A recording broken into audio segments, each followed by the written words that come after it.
42 ans après le décès de Bob Marley alias prophète du reggae, sa musique continue d'être célébrée. La date du 11 mai de chaque année lui est dédiée. Pour les étudiants, cette célébration est d'une importance capitale. La célébration du 11 mai, pour moi, c'est une bonne célébration. Surtout qu'ils sont en train de fêter cet héritage qu'a laissé Bob Marley, n'est-ce pas? Et personnellement, pour moi, quand j'écoute les chansons de Bob Marley, il donne de très vibrants messages. Des messages qui impactent, qui éduquent. Il faut avoir commémoré la personnalité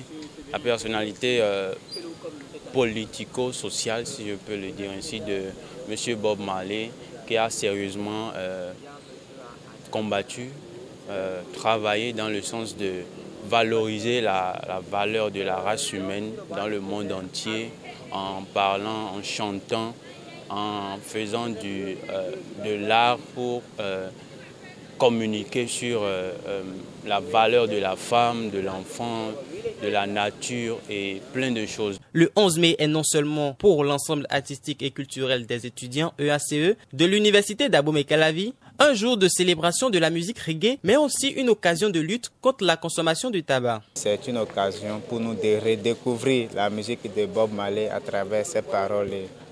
Tout célébrer aussi les artistes reggae africains. Je veux parler de Tiken Jah, Alpha Blondy et Lucky Dube et tous ceux-là qui sont dans ce genre musical. Donc c'est un grand moment de fête ici à l'EACE et c'est une grande joie de vivre et de participer à ces événements ici. Tout d'abord, la célébration de la fête du 11 mai que nous faisons sur le campus, c'est d'abord pour sensibiliser la jeunesse que ce n'est pas la consommation des stupéfiants que nous fêtons, mais les messages que véhiculent les chansons de Bob Marley. Si vous prenez le reggae de Bob Marley, la chanson de Bob Marley qui dit « No woman, no cry », la femme ne doit pas pleurer. Donc, vous voyez déjà qu'il dit des choses importantes là. Vous prenez aussi le Get Up, Stand Up, c'est-à-dire lève-toi, bats-toi. Quand vous entendez ces genres de morceaux, vous comprenez déjà qu'on n'a pas le choix que de fêter le reggae de Bob Marley. Pour cette édition, plusieurs activités sont au menu. L'organisation estudiantine entend fêter le 11 mai sans tabac, conformément aux réformes. Il y a déjà des expositions par rapport aux t-shirts, aux bandanas. Ensuite, il y a une conférence. Après cette conférence, demain, pour débuter la journée de demain, il y a une marche de sensibilisation. Et lors de cette marche, nous allons ramasser les débris de cigares, tabac et autres qui sont sur le campus, histoire de désengorger le campus de ces déchets-là. Et le soir, il y aura le concert proprement dit. Depuis 5 ans en arrière, les choses ont changé parce que l'État a dit que nous organisons le 11 mai pour permettre aux gens de fumer.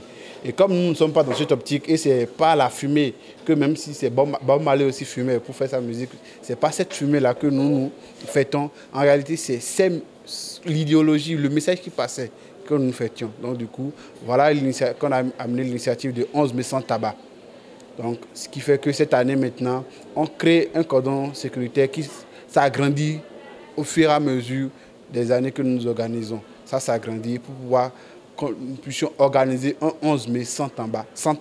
C'est le rêve que nous avions. Outre le Bénin, cette journée est commémorée dans plusieurs autres pays de la sous-région.